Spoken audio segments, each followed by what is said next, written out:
modulación de esta gran huella del edificio son 865 losas. Justo nos encontramos en esta parte y estamos edificando. A la fecha llevamos 43 losas que en promedio miden 20 por 20 metros. En este corte se aprecian estas columnas que son las barras que podemos ver con esas cintas rojas y amarillas. Son donde se van a sustentar las columnas. Tenemos un vano en esta sección de 4 metros, el cual nos estará dando el nivel de terreno del primer piso de nuestra terminal. Si quitamos 1 tonelada, tenemos que volver a construir 1 tonelada sobre esa misma superficie. Esta es una obra faraónica, estimada en una primera etapa en 200,000 millones de pesos. Nuestro país no está en condiciones de sufragar, de invertir tanto dinero para resolver un problema que lo podemos atender de otra manera, en forma más económica, austera. Se encapricharon en hacer este nuevo aeropuerto cuando se tiene la opción de hacer 2 pistas nuevas en el aeropuerto militar de Santa Lucía. A diferencia de este terreno en Santa Lucía, hay tierra firme. Aquí se está rellenando el lago de Texcoco. La elección del 18 va a ser más que una elección de presidente de la República. Es un referéndum, un plebiscito, una consulta. Se le va a preguntar a los mexicanos, no va a venir en la boleta escrito, pero va a decir, ¿quieres más de lo mismo o quieres un cambio? Entonces, si la gente vota por un cambio, al día siguiente del triunfo, estoy tocando las puertas de Peña para decirle, este asunto vamos a arreglarlo. En mi agenda de los temas a tratar, este es un tema, porque es muchísimo el dinero. O sea, aunque parte sea inversión privada, lo que se va a destinar de inversión pública es muchísimo. No tenemos posibilidad y hay otras demandas, ingeniero. Decía un poeta, Díaz Mirón, nadie puede aspirar a lo superfluo mientras existan quienes no tienen lo necesario. Usted es un servidor público, pero detrás de esta obra o alrededor de esta obra están los contratos. Y no todas las empresas contratistas son de ingenieros o de gente dedicada a la construcción. Ya ahora son contratistas hasta periodistas. O sea, que de cuando acá los periodistas en este país tienen capacidad técnica para construir una pista de un aeropuerto. Pues todo es influyentismo, corrupción. Y eso no se puede tolerar. No nos los van a perdonar nuestros hijos ni nuestros nietos, ingeniero. Hasta luego, muchas gracias. Muchas gracias. Gracias.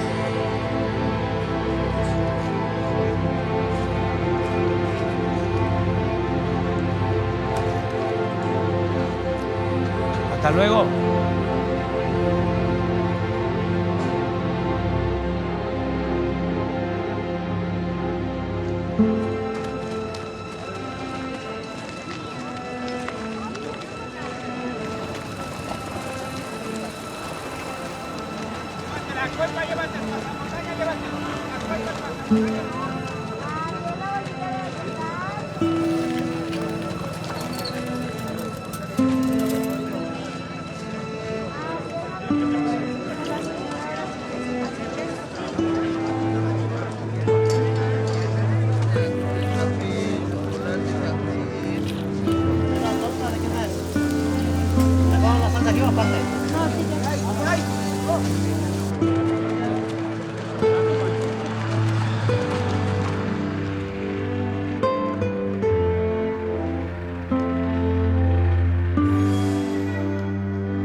Teniente 1 Coronel Vargas, el banco de préstamo principal contra la pista central, conforme al programa, ¿lo alcanza a rellenar? Sí, mi general, sin problema. Otro tema que me preocupa es, frente 29, Coronel Roldán, ¿cómo va la situación del armado del hangar? Mi general, lo que es la estructura, ya llevamos aproximadamente lo que es un 30%. El Cuerpo de Ingenieros, creado desde 1827, es heredero. Tenemos en nuestro DNA todo ese bagaje de los ingenieros militares que nacieron con el México independiente. Ha participado en todos los conflictos. Participamos en el conflicto con los Estados Unidos en el año de 1847.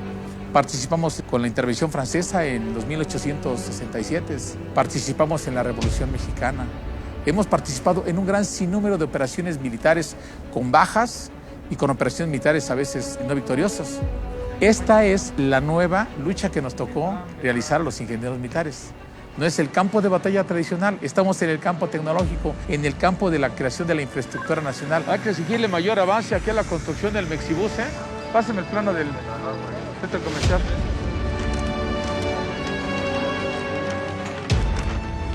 Tenemos un avance al 62. El papel de las Fuerzas Armadas y del Cuerpo de Ingenieros es convertirnos en la herramienta fundamental que transforme una decisión de Estado en un proyecto que sea rentable, social, financiera y ambientalmente, y que se construya bajo un marco de seguridad operacional dentro del presupuesto y dentro del tiempo. Esa es la misión que tiene el Cuerpo de Ingenieros del Ejército. Adelante, Lucho. Por el Frente 43, Centro de Telecomunicaciones, cuento con un avance físico real del 99.80%. Soy el teniente ingeniero constructor Cristóbal Reyes López, ayudante de obra del Frente 40. Soy el mayor ingeniero constructor Osvaldo Osorio Peñaflor, ingeniero residente de obra del Frente 24, Miguel. A la fecha contamos con un efectivo de 541 trabajadores. Con un efectivo de 2 militares y 191 civiles, de los cuales 44 son mujeres. Hoy empezamos a colar esto dentro de una hora y asimismo en la tarde empezamos a recubrir con lámina. Perfecto, muy bien. Sale, Cristóbal, sígale, muy bien. Nos vemos en la noche. Qué júbilo y qué más alto honor que poder participar en este gran proyecto.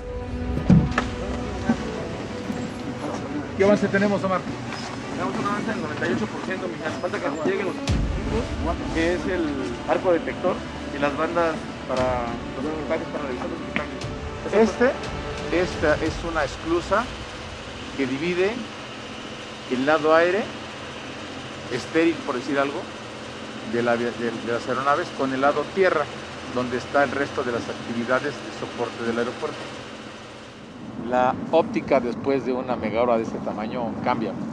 Hay un general Vallejo antes y uno después. Así como cada uno de mis hombres, de mis ingenieros, hay un antes y un después. Todos estamos creciendo con el proyecto y eso es una inmensa alegría porque habremos dejado, al finalizar esto, más de 140,000 trabajadores que pasaron por aquí, mejor calificados y con más experiencia. Mejores ingenieros, mejores arquitectos, mejores contadores, mejores topógrafos y sobre todo un cuerpo de ingenieros más capacitado y más profesional para seguir participando en la misión que tiene la Secretaría de Defensa Nacional de realizar obras sociales que tiendan al progreso del país.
¿Qué se siente?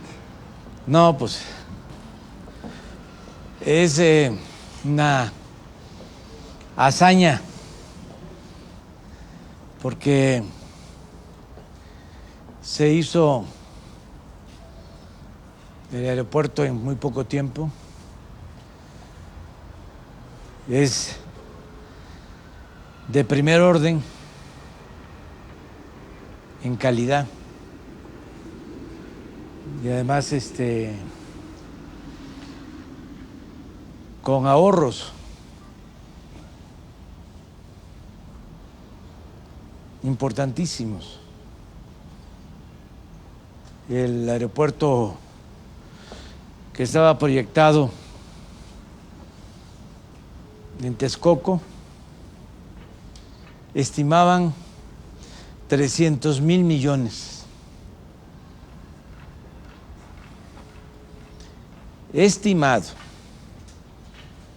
No hay que olvidar que habían estimado hacer el tren Toluca, Ciudad de México en 30,000 y va a costar 90,000. Pero bueno, aceptando de que iban a terminarlo con 300,000, este aeropuerto, mucho mejor,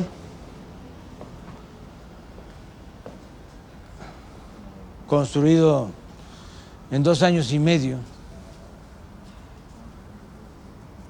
75,000 millones. 225,000 millones de ahorro. Se puede agregar lo que se pagó a las empresas constructoras por no realizarse esa obra.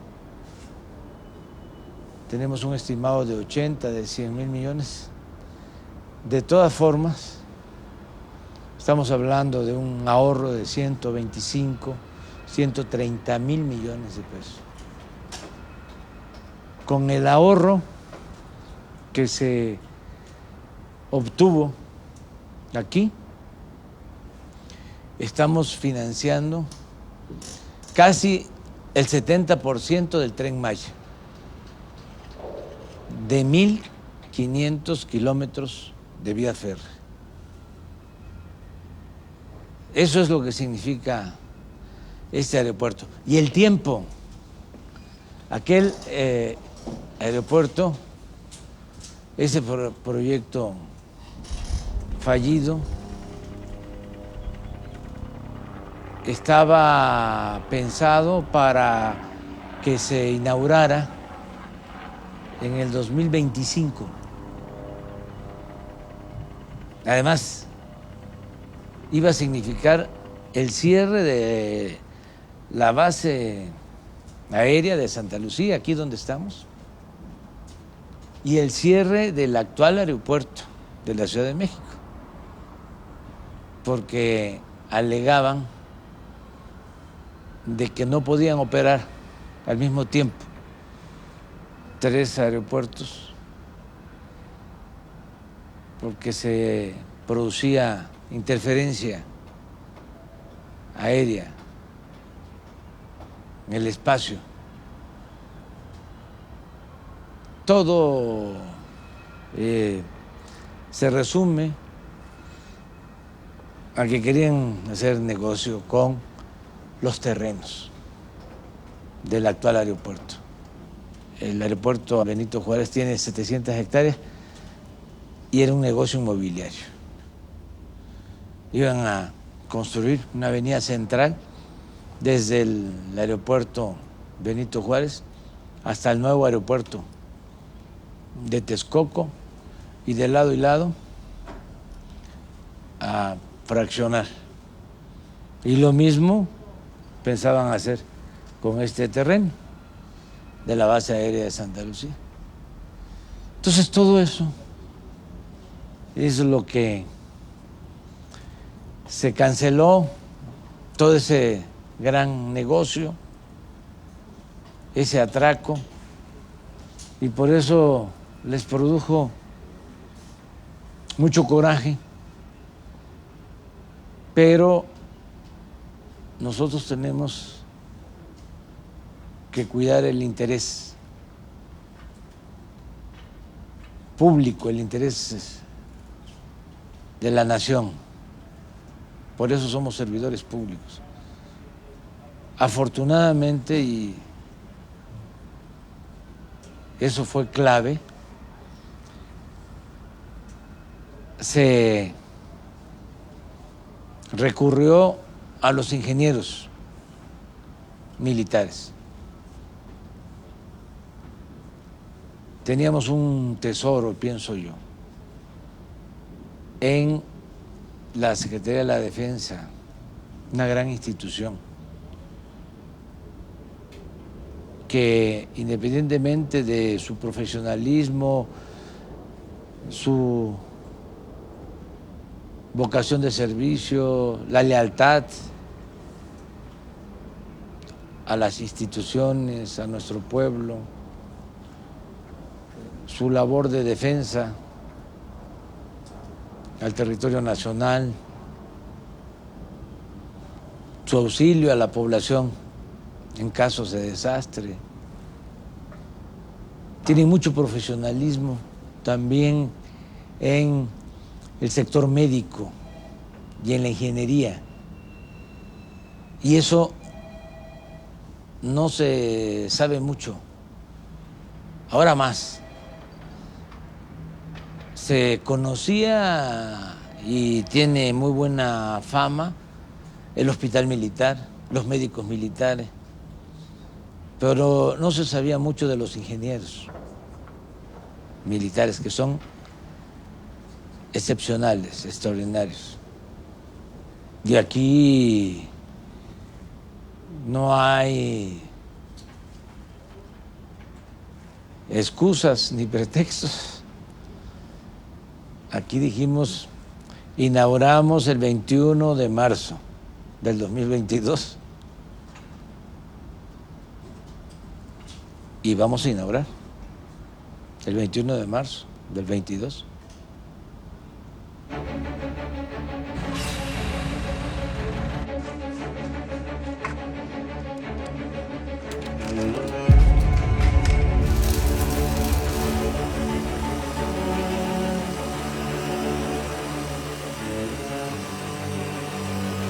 El venir del pueblo, el saber de qué sufre el pueblo, qué atraviesa el pueblo, son las necesidades del pueblo, eso hace a nuestra institución tener pues ese apego y ser diferentes. No es un ejército normal, es un ejército con misiones muy apegadas a lo social, con misiones muy de apoyo a todos los mexicanos, con misiones que van precisamente a solventar los problemas que tiene nuestro país.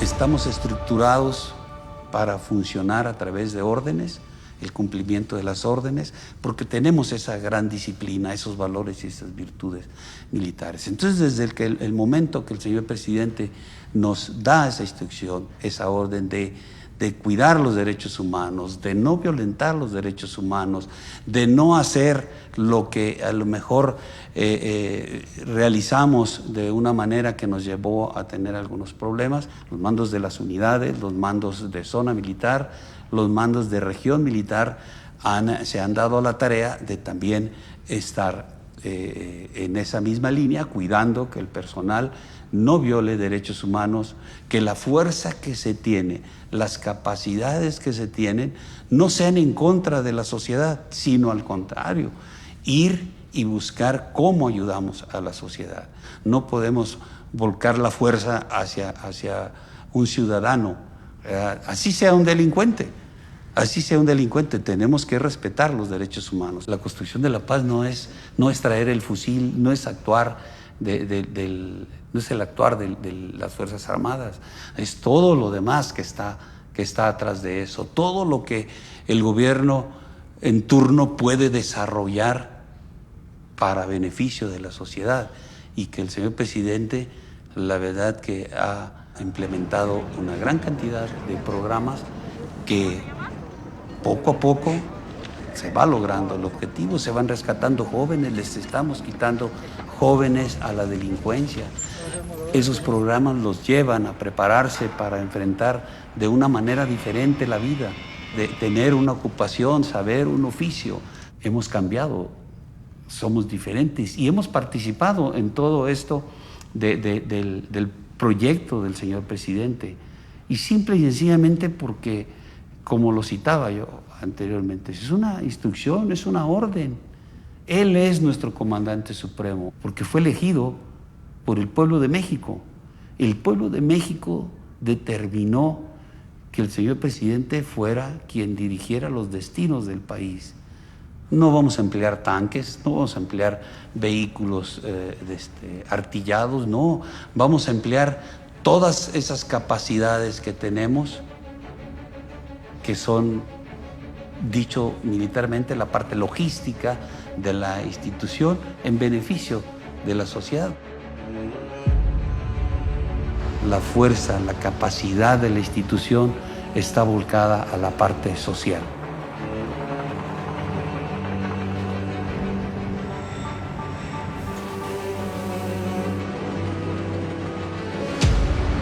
Cuando una institución militar desarrolla este tipo de cosas, pues es coadyuvar a la paz, es dejar de hacer quizá una parte y volcarla hacia otra. Y también es parte de la transformación, porque a pesar de que nosotros estamos como militares en ese proyecto, podría decirse que la transformación es darnos cuenta que como mexicanos, como ejército mexicano, como mexicanos, como ciudadanos, como país, podemos hacer grandes obras, dar a la sociedad un ejemplo de que somos diferentes, de que podemos hacer las cosas, de que sin corrupción, sin estar inmersos en aquellas cosas negativas que se llegaron a presentar, podemos hacer las cosas.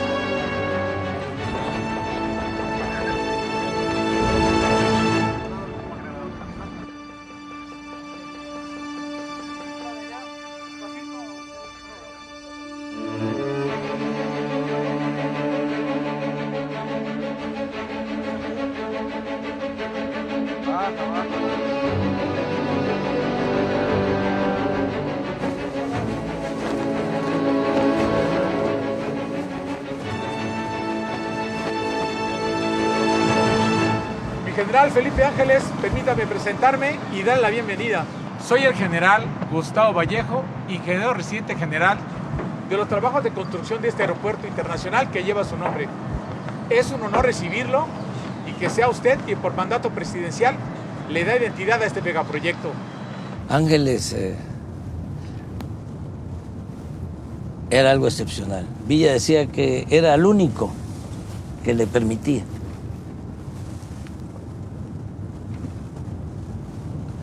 que lo contradijera.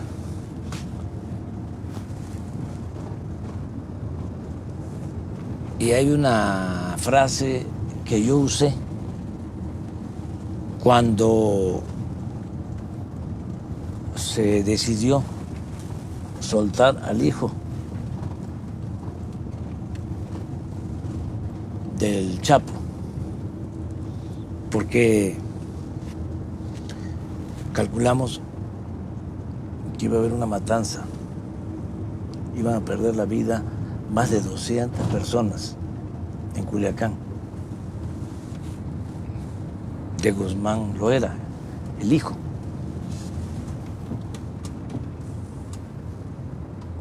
Y yo usé esa frase, que ahora, por decisión del general secretario, está en los cuarteles de la tropa, en los cuarteles del país. Es sobre la importancia de la vida. Es una frase bellísima. No puedo recordarlo ahora. No la podría recordar de memoria, pero es una frase de Ángeles. Eso es Ángeles, es algo excepcional. Por eso se decidió que este aeropuerto lleve su nombre. Además, él va a la cárcel o lo detiene Huerta junto a Madero y a Pino Suárez, pero a él lo libera porque el general Ángeles tenía mucho prestigio en el ejército. Lo libera y luego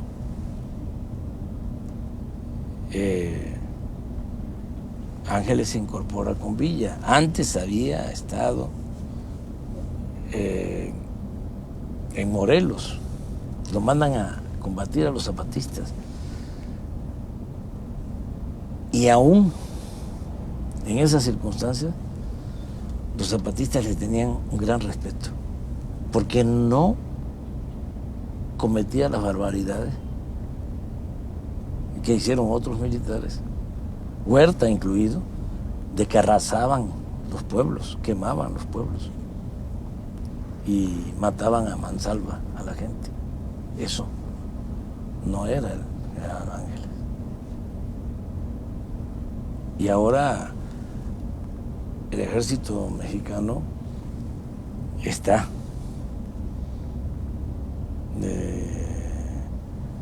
haciendo honor a ese proceder. Ya no es un ejército que por órdenes superiores tenía que reprimir. No. Ya es un ejército en el que se habla cada vez más, y no solo se habla, se practica el respeto a los derechos humanos. Por eso, con mucho orgullo, yo digo de que es un ejército revolucionario. No se tiene un ejército así en otros países. Es un ejército surgido de un movimiento revolucionario y por eso el soldado es pueblo uniformado. Son hijos de campesinos, de obreros, hasta los generales, hijos de mecánicos, de maestros, de militares, y ahora están demostrando su lealtad a México, al pueblo, que es lo más importante, no la lealtad a los hombres. A mí me respetan y me han demostrado lealtad, pero esa lealtad es importante porque México tiene que seguir siendo un país gobernado por civiles, y así se entiende en el ejército. Pero la lealtad más importante es la lealtad al pueblo y la lealtad a la nación. Y así está formado el ejército mexicano. Bueno, vamos a bajar. Señor presidente, el AIFA no es un aeropuerto más. Es un aeropuerto de clase mundial, con 3 pistas de aterrizaje como no hay en el país y muy pocos en Latinoamérica.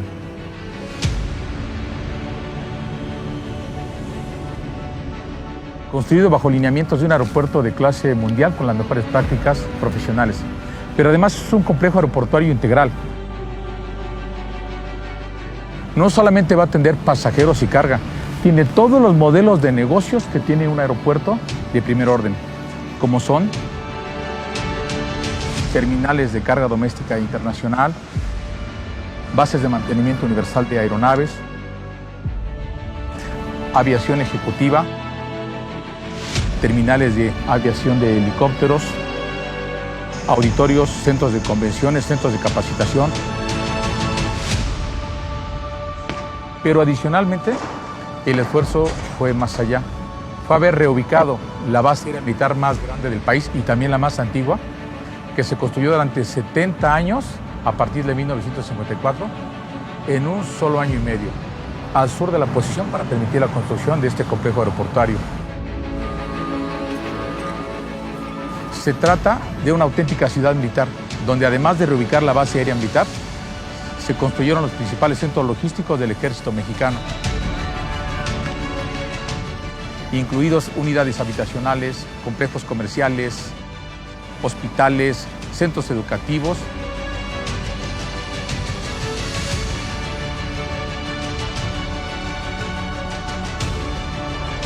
Y un corredor museístico donde tenemos 3 museos, uno dedicado a la aviación, otro dedicado al rescate paleontológico, al mamut, y otro más al tren presidencial Olivo. Adicionalmente, se construyó infraestructura de conexión con las principales vialidades del oriente de la ciudad, que incluyen un sistema de vía y una terminal para el tren suburbano exactamente enfrente de la terminal de pasajeros. Conexiones a 3 autopistas. Todo ello, señor presidente, se construyó en el tiempo autorizado, sin ejercer un quinto más, sin escalatoria de precios, apegándonos al presupuesto y al tiempo autorizado. Si se pudo hacer esto, fue en buena medida por los ingenieros militares. Vamos a darles un saludo para agradecerles.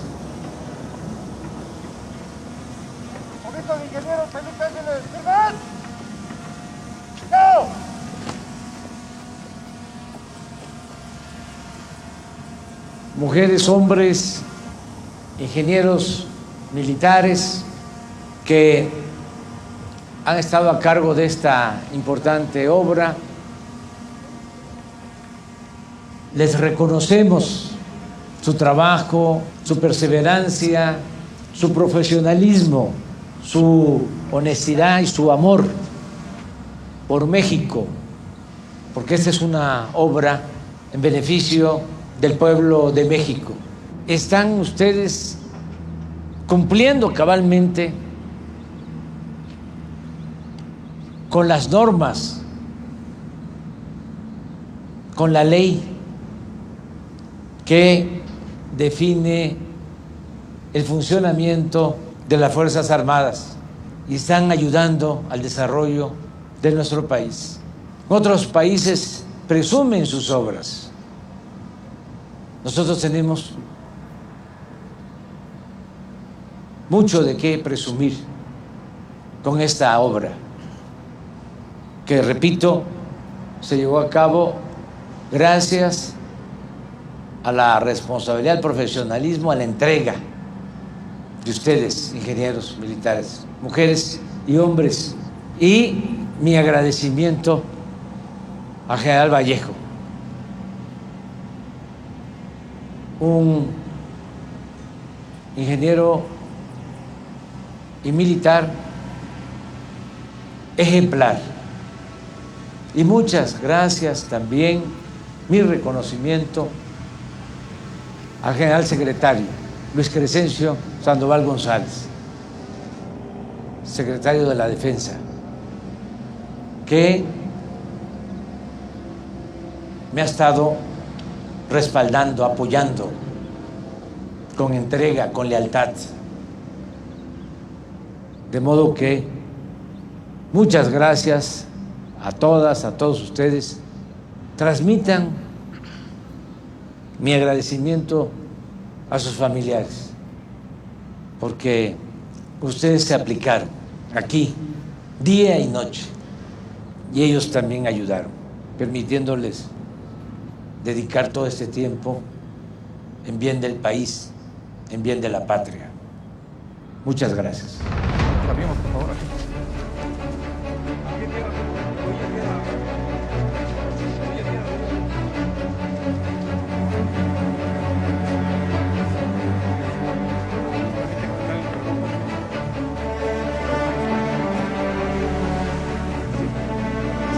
Sí. Para que se metan el cubrebocas, por favor. Cuidado al frente.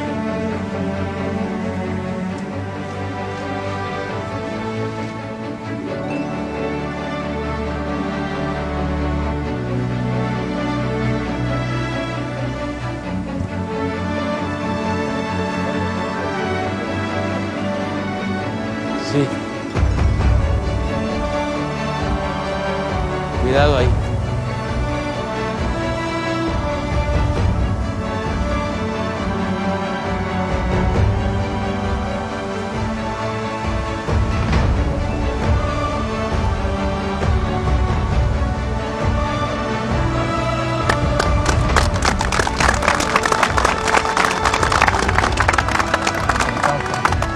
Muchas felicidades. Competimos con cualquier aeropuerto del mundo, con cualquiera estamos en calidad de infraestructura. Tan solo esta estructura, este edificio tiene 65,000 toneladas de acero en 1,098 metros de longitud.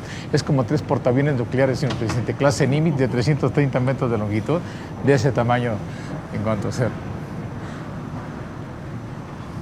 El puro concreto que elaboramos en la obra es como haber fabricado 57 estadios aztecas, señor presidente, en 2 años y medio. Aquí se va a quedar un equipo mínimo de ingenieros que le va a servir al operador para todo lo que se requiera aquí de adecuaciones cuando ya entren las empresas.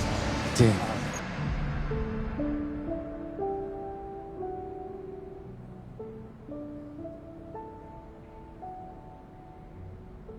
Yo tenía en la cabeza lo de la base aérea de Santa Lucía. No decía nada, pero sabía que era un aeropuerto que se había construido con muy buena calidad, que estaba funcionando, que había superficie suficiente. Calculaba yo que eran 3, 4 veces más la superficie de la base aérea de Santa Lucía que lo que tiene el actual aeropuerto de la Ciudad de México. Y era como una tercera opción. Además, se evitaba la especulación, se utilizaba ya un espacio público. Pasó el tiempo y empezaron a hacer el aeropuerto de Texcoco y empezaron las protestas, porque no es posible de manera racional hacer un aeropuerto en un lago. Se puede hacer hasta en medio del océano, pero cuesta mucho. Además, ¿cómo se le da mantenimiento? Esa es una zona de hundimientos. Es la zona más baja de todo el Valle de México. Escogieron el peor espacio. Ahí desembocan muchos ríos. Entonces, entre otras cosas, pues no iba a quedar bien el aeropuerto. Iba a costar mucho. Y recuerdo que estando en campaña, le pedí al ingeniero Riobó que hiciera un recorrido por la base aérea de Santa Lucía.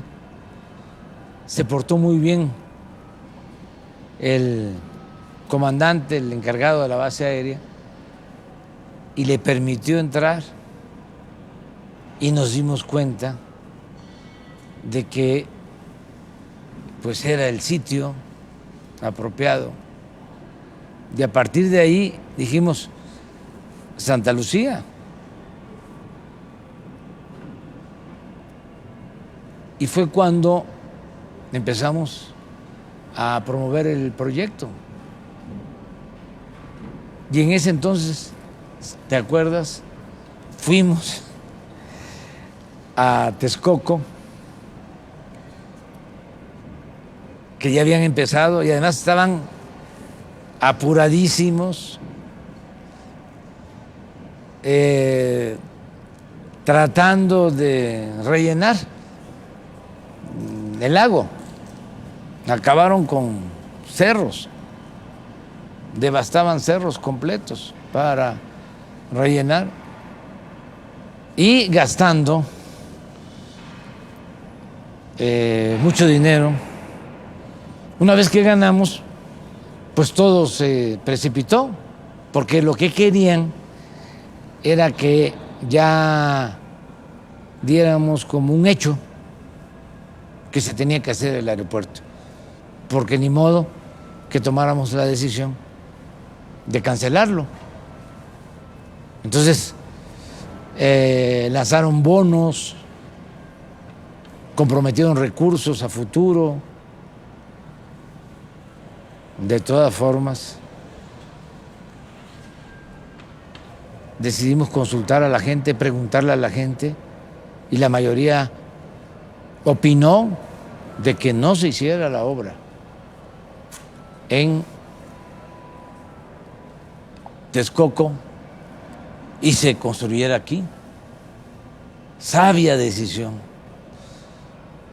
Pero aun cuando se tomó esa decisión y se aplica el principio de mandar obedeciendo, que es un principio democrático, necesitábamos hacer la obra, convertir esa idea en realidad. Y mira,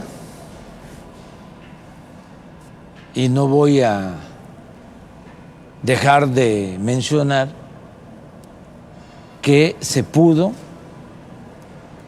sí se pudo, por el apoyo de la Secretaría de la Defensa, de los ingenieros militares y desde luego de los trabajadores de la construcción de nuestro país, que son excepcionales, son de los mejores trabajadores de la construcción del mundo.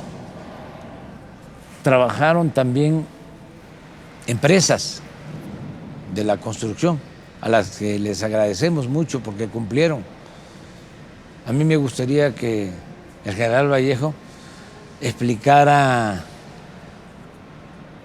cuáles son los criterios o cuáles fueron los criterios de contratación de empresas, qué se les exigía o qué se les pedía, porque no se imponía nada, todo era el convencimiento, persuadirlos. Pero ¿qué le decía a los empresarios?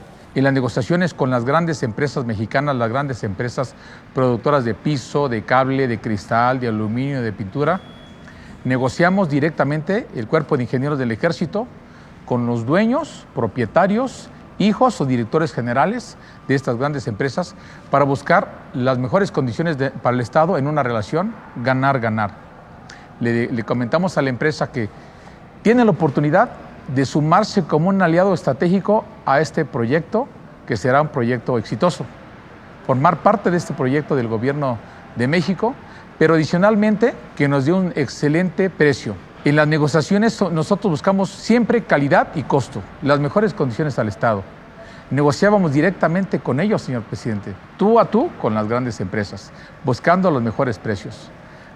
Les ofrecíamos, primero, liquidez. Segundo, anticipos que nos permite la ley, tiempos de entrega rápidos, a costa de que ellos nos dieran el mejor precio. Y una vez cerradas las negociaciones, venía otra segunda parte de la negociación, ya cuando estábamos, gracias, así quedamos. Perdón, señor empresario, nos falta algo más. ¿Cuánto importa, cuánto vale su amor por México? Y los empresarios, oiga, eso, con sus directores generales, eso, a ver, general, explíquenos eso. Aquí se formó usted, aquí vivieron sus padres, aquí van a venir sus hijos y sus nietos.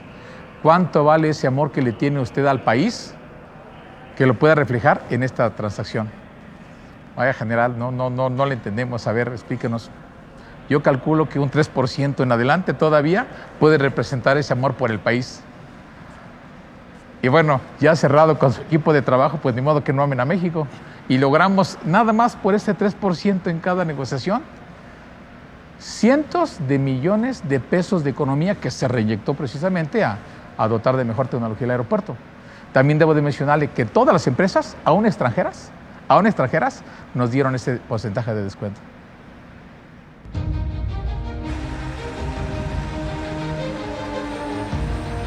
No es demagogia. Me siento muy orgulloso del pueblo de México. Represento un pueblo extraordinario.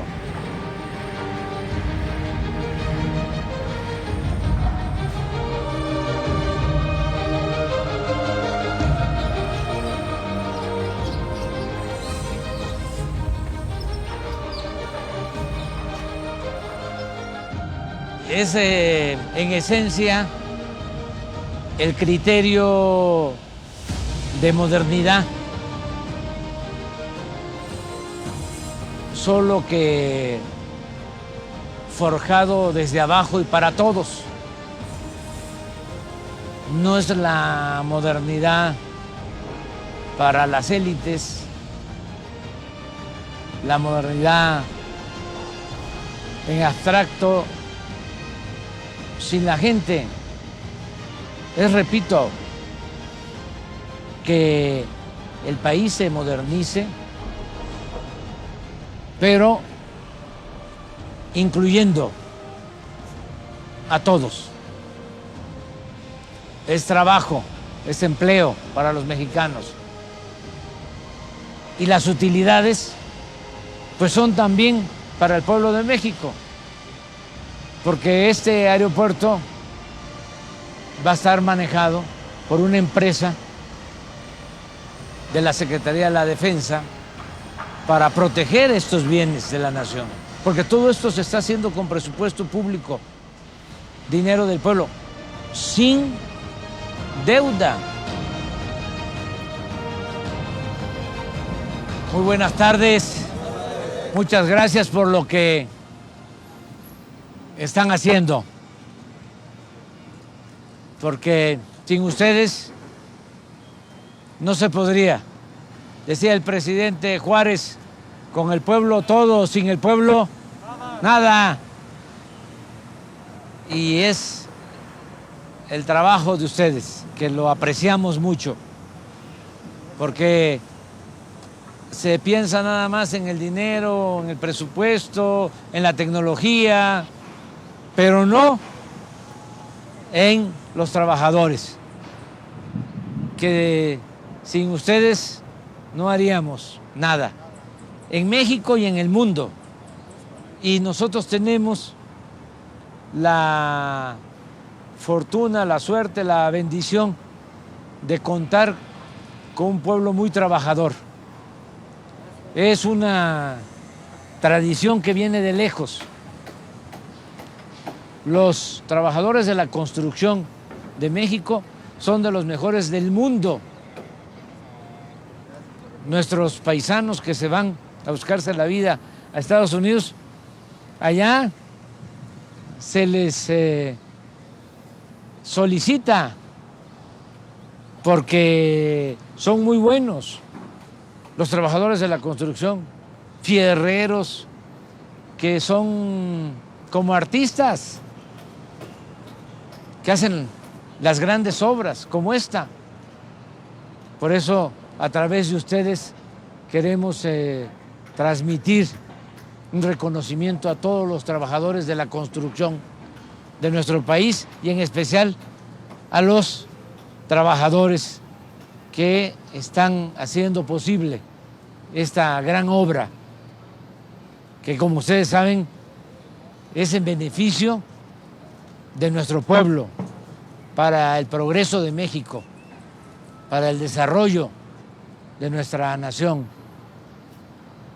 Entonces, no es un negocio particular, que es válido que se hagan los negocios particulares y que se obtengan ganancias razonables.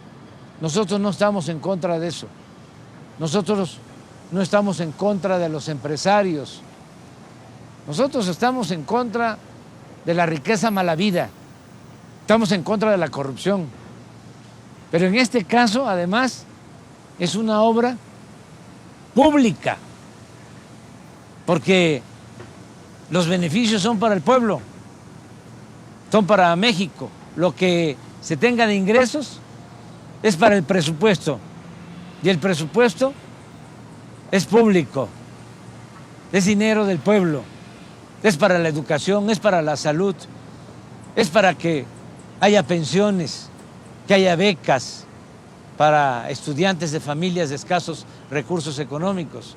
Entonces, muchas gracias, porque ustedes están contribuyendo, ayudando, apoyando al progreso con justicia de nuestro país. Los ingenieros militares ayudan mucho porque dirigen y además son profesionales. Pero ustedes son una fuerza de trabajo básica, fundamental. Son el alma en cualquier obra como esta. Entonces, un abrazo de todo corazón y transmitan a otros compañeros que están laborando esta felicitación, este reconocimiento, y también a sus familias. Muchas gracias. Véngase a tomar una foto. ¿Dónde está el general?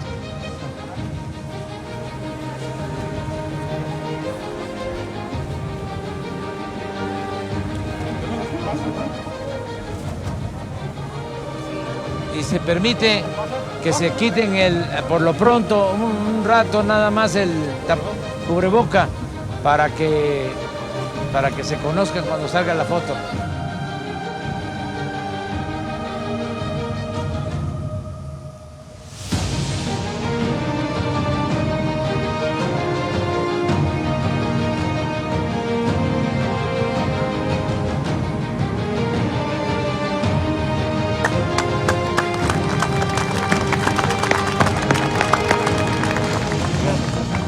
Nos estamos viendo.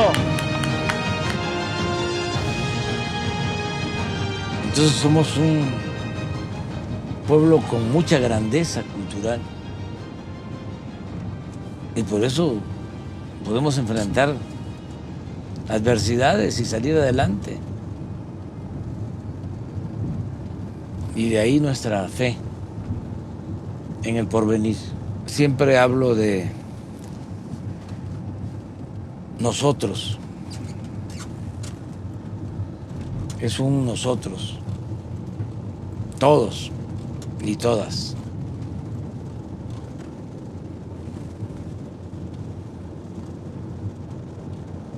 No se hace una transformación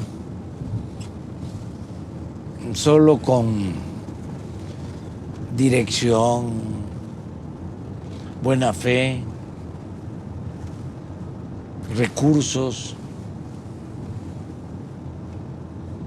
económicos, naturales. El motor del cambio es el pueblo.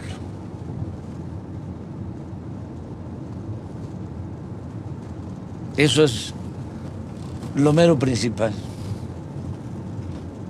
Porque son los trabajadores.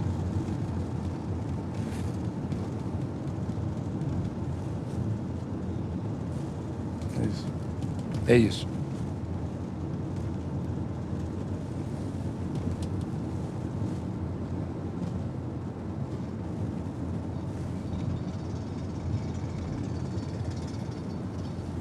Mira la hora que es. El sol, el calor. Ahí están.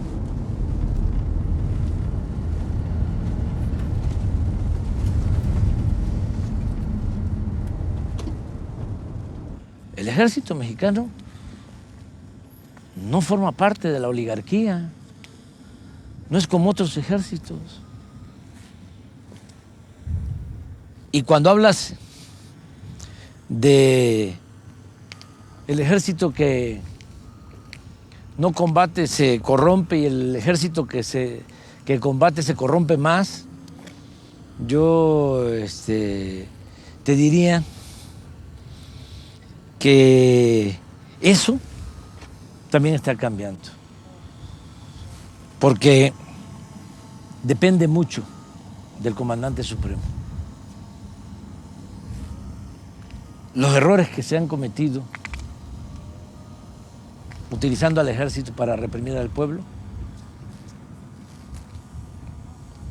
lo que fue el 68 y esta última etapa de utilizar al ejército de manera ilegal, porque no está en la Constitución o no estaba en la Constitución, para tareas de seguridad pública. Y ponerlos a ejecutar acciones violentas y a veces masacres, aún tratándose de enfrentamientos contra narcotraficantes y la consigna de mátalos en caliente, el grado de letalidad durante el gobierno de Calderón, en donde en los enfrentamientos, y eso se puede probar, eran más siempre los muertos que los heridos y los detenidos, porque el que quedaba herido lo remataban. Pero eso, y lo del 68 y todos esos horrores, se ejecutaron por órdenes superiores de los comandantes supremos, de los presidentes de la República. Mientras yo esté en la presidencia, nunca voy a dar la orden de reprimir al pueblo. ¿Quién cargó con todas esas manchas que son difíciles de borrar? El ejército, las instituciones militares. Entonces ya es otra época, es otro tiempo. Es vincular más al ejército, que es pueblo, con el pueblo. No separarlo. Y respeto a los derechos humanos. Y afianzar como principio básico la honestidad. Yo estoy muy satisfecho y agradecido con el respaldo de las Fuerzas Armadas. Imagínate cómo hubiésemos podido hacer esto.